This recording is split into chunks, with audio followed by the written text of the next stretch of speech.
Aktres na si Julia Barreto napaiyak sa nasaksihan nito. Usap-usapan ngayon sa buong social media ang pagkakaroon ng lamat sa relasyon ng celebrity couples na sina Julia Barreto at Gerald Anderson.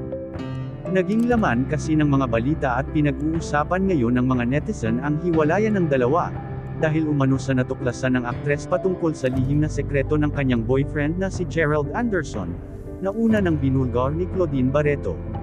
Ayon umano sa balita, nakita raw ang aktres na umiiyak habang hinihintay ang sundo pauwi sa kanyang tahanan, at ayon daw sa mga nakakakilala sa kanya ay alam nila ang dahilan ng pag-iyak nito.